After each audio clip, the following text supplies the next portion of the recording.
At hindi pa nga tayo natatapos doon sa ating mini vlog about the wedding. This time naman, nandito tayo sa Museo de Hotel kung saan magaganap ang reception ng wedding or yung in other words, yung kainan, charot. At ayan, papunta na nga kami doon sa third floor kung saan magaganap nga yung reception. At ang bumugad nga sa akin pag pasok ko sa hall is itong ang decoration nila sa labas. At ayan na, pumasok na nga kami. Hindi pa po nag-uumpisa, kami po yung pinakaunang dumating. At ayan, nagde-decorate pa po yung lights and sounds nila. At ang ganda nga ng decorations courtesy of Flora Diseño. At ayan na naman yung pausok-usok na yan na nag-i-enjoy talaga si Kayos at pati siya tinanong ako kung anong pangalan dyan. Hindi ko naman alam. So ang ginawa namin, tinanong namin si sir na naglagay dyan. Pakinggan nyo kung anong tawag nito. What do you call that one, sir? Lava. Ah, lofa. It's lofa. It's a lava. It's a Wednesday or Thursday? At talaga namang nakamamangha itong malasinimang TV na nasa front. Ano ang tawag dyan? Na nag-enjoy talaga si Kayos at si Kaya since wala pang mga bisita ay nauna na sa stage na sumayaw, o diba? Ang lights and sounds pala nila ay courtesy of Mitch Lights and Sound of Osami City. Ay napakaganda talaga. Makaraan nga ang ilang minuto, nagsidatingan na po ang mga visitors at ayan na sila. Yan po ang aming table. Kasama namin ang aming neighborhood sa Sikayab ni si Ma'am Inday Silaw at ang kanyang daughter ni si Ma'am Petpet, at kasama rin namin sa aming table si Ma'am Winla Villanos, o diba, at ang kanyang mga kids. At ayan na, sumayaw na ang ating parents of the groom, o diba? O diba, parang bumalik lang sila sa pagkabata na nag-disco lang sila. Oh hala, sige, rampa pa, o ta.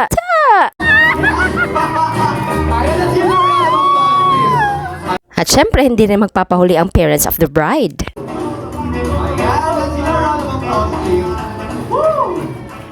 At since wala pa nga yung ating newly wedded couple, nagpa-games muna si Mr. MC. Again, ang kanilang MC ay si Mr. Alkim ng Alchemist Hugs Help Unlimited Group of Suppliers. At ayan na nga yung nanalo ng Eat All You Can for 2 sa Grandmas. Tingnan nyo naman, bigay todo siya. Ikaw ba naman yung manalo ng Eat All You Can sa Grandmas? Ay ibibigay mo talaga lahat. O diba, pakinggan nyo siya.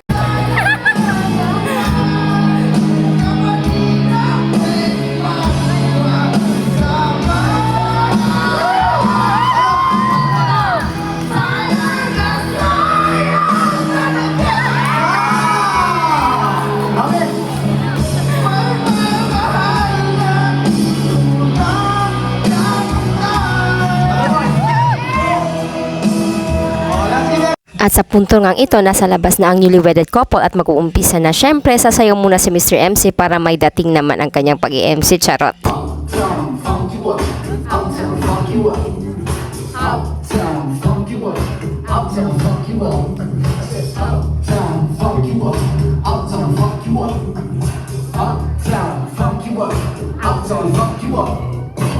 At talaga namang ladies and gentlemen, ang ganda ng effect ng lights nila. Oh, pagkatapos ng entrance si Mr. MC is mag-i-entrance naman yung groomsmen with the bridesmaid. Syempre, may pasayaw ito. Pakinggan nyo.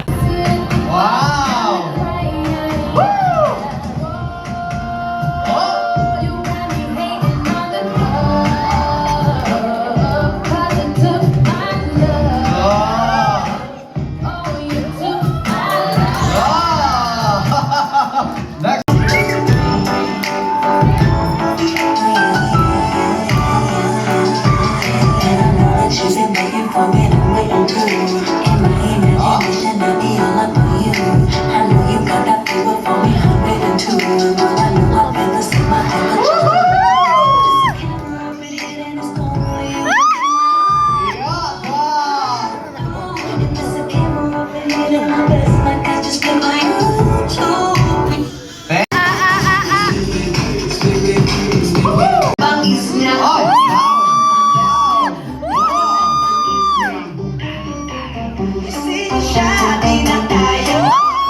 I'm so glad. How could a person like me O, di ba ang galing nilang sumaya? Pagkatapos nga is mag-i-entrance na ang newly wedded couple. And Mary, Riza, Claire, Angeline.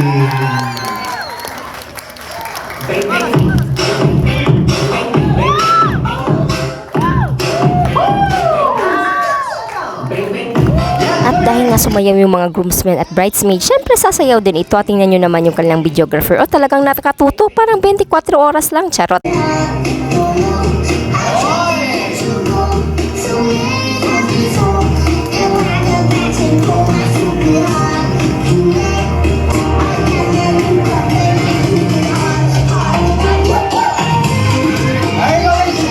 At syempre, magpapahuli ba naman yung audience? Syempre, sasayaw din ang audience. Pinatayo kami lahat ni Mr. MC para daw sumayaw. Syempre, yung camera na sa amin, char. Up, down, up, down. Place your hands in the air. Let's go to the left. And left, right, left, right, left. Let's jump. Up and left.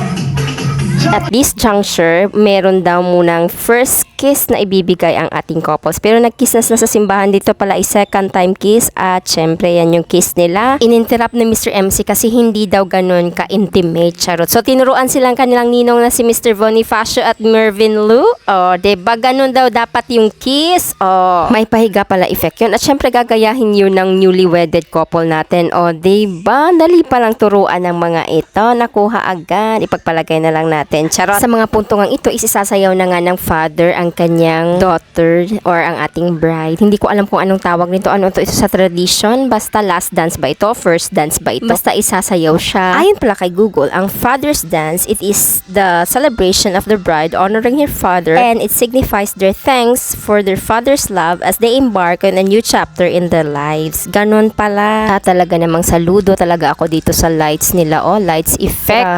Eto pa, ang effect ng light. Grabe yung change, Grabe talaga. Na-amaze talaga ako dito. At hindi pa doon nagtatapos ang light effects. Meron pa talagang fireworks. O, diba? Napakabongga. Ibang level talaga tong wedding na to. Habang kami ngang lahat is na-enjoy sa lights at sa program, ang aking namang partner na si Nidis is tulog na siya, be. O, diba? Ang sarap ng tulog niya kahit maingay kasi nalakas ng aircon ng hotel. Pagkatapos nga ng dancing with their father and the groom is, ayan naman, is tatanggalin na nga yung garter at ibibigay na dun sa dalagitang next daw ikakasal. Ganon ba yan? Charot.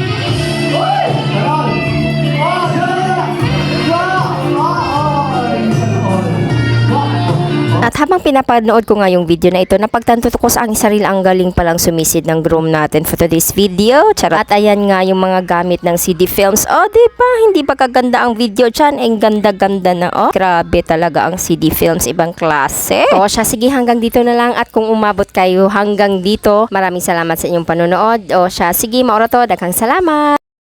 Did you want to like and follow?